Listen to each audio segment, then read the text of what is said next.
नमस्कार, तुम्हा सर्वांचं आपल्या स्टडी पॉइंट या यूट्यूब चॅनलमध्ये स्वागत आहे। तर कर्मचाऱ्यांसाठी आनंदाची बातमी आहे। EPS पेन्शन फॉर्म्युला बदलला, पहा काय आहे नवीन फॉर्म्युला। याबद्दल संपूर्ण सविस्तर अशी माहिती या व्हिडिओच्या माध्यमातून आपण पाहणार आहोत।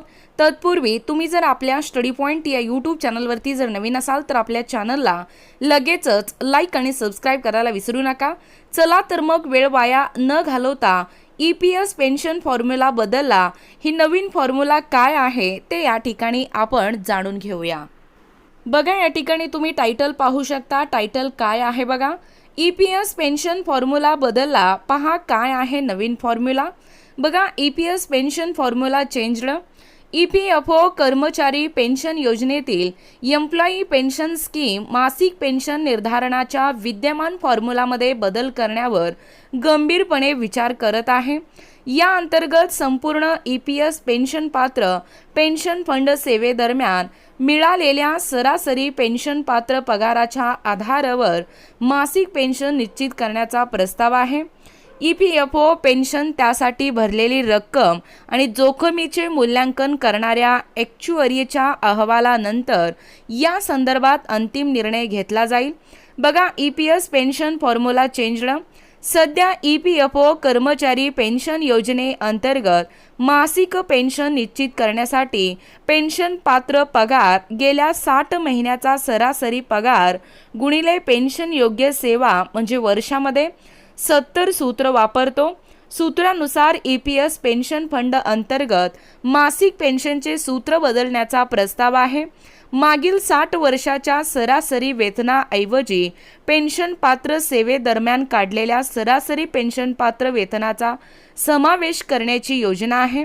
बघा, EPFO पेन्शन पात्र पगारात महिने मात्र तो केवळ प्रस्तावाच्या टप्प्यावर असून त्यावर अद्याप कोणताही अंतिम निर्णय झालेला नसल्याचे सूत्रांनी या ठिकाणी स्पष्ट केले।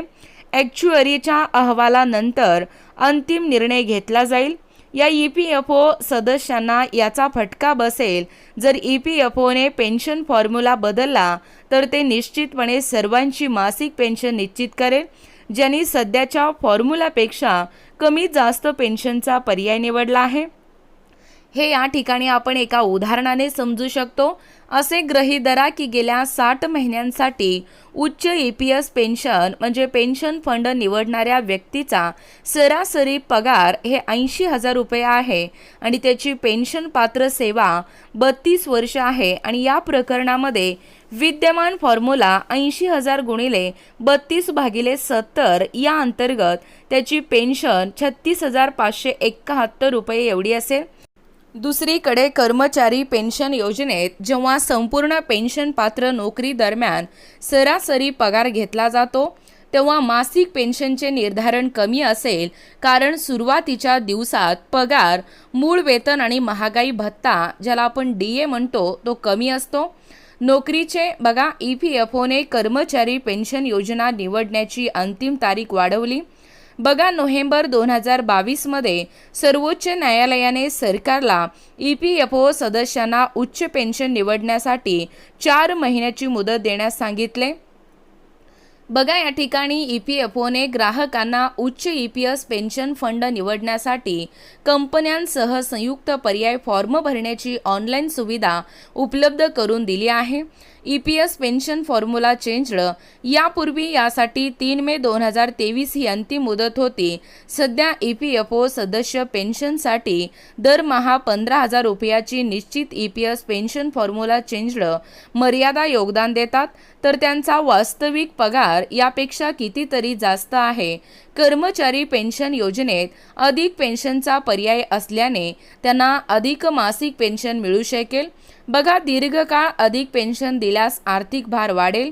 EPFOच्या या सामाजिक सुरक्षा योजनेमध्ये ग्राहकांचे योगदान 12% आहे आणि त्याच वेळी कंपनीच्या 12% योगदानापैकी 8.33% EPS पेन्शन फंडात जातो आणि उर्वरित 3.67% जे EPF आहे ते EPFमध्ये जातो आणि 15,000 रुपयाच्या मूळ वेतनाच्या मर्यादेवर कर्मचारी पेन्शन योजनेत EPS अनुदान म्हणून सरकार 1.16% योगदान देते।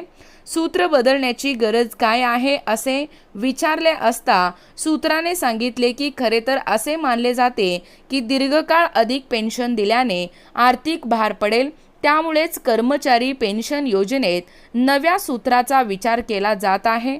बघा, कर्मचारी पेन्शन योजना 2023 पेन्शन फंडात पडलेल्या 6.89 लाख कोटी रुपयाच्या निधीशी संबंधित प्रश्नांच्या उत्तरात सूत्राने सांगितले की हा पैसा केवळ पेन्शनधारकांचा नाही तर EPFO आणि कर्मचारी निधी संघटनेशी संबंधित सर्व सदस्यांचा आहे।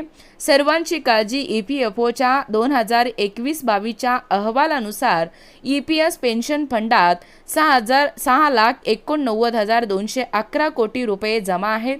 EPFOला कर्मचारी पेन्शन योजना निधीवर 2021-22 मध्ये ठिकाणी 50,714 कोटी रुपयाचे व्याज मिळाले। बघा, एकूणच अशा पद्धतीने या ठिकाणी ही जी अपडेट आहे, महत्त्वपूर्ण अशी अपडेट म्हणजे कर्मचाऱ्यांसाठी आनंदाची बातमी। EPS 95 पेन्शन फॉर्म्युला बदलला, कशा पद्धतीने हा फॉर्म्युला बदललेला आहे आणि नवीन फॉर्म्युला काय आहे याबद्दल संपूर्ण सविस्तर अशी माहिती या व्हिडिओच्या माध्यमातून आपण पाहण्याचा व कव्हर करण्याचा प्रयत्न केलेला आहोत। अशाच प्रकारचे नवनवीन अपडेट पाहिजे असतील किंवा तुम्ही जर कोणत्याही स्पर्धा परीक्षेची तयारी करीत असाल किंवा तुम्हाला जर आमच्या अध्यापनाचे व्हिडिओ आवडत असतील तर आपल्या स्टडी पॉइंट या यूट्यूब चॅनलला लगेचच लाईक आणि सबस्क्राईब करायला विसरू नका। भेटूया अशाच पुढच्या नवीन व्हिडिओमध्ये, तोपर्यंत धन्यवाद।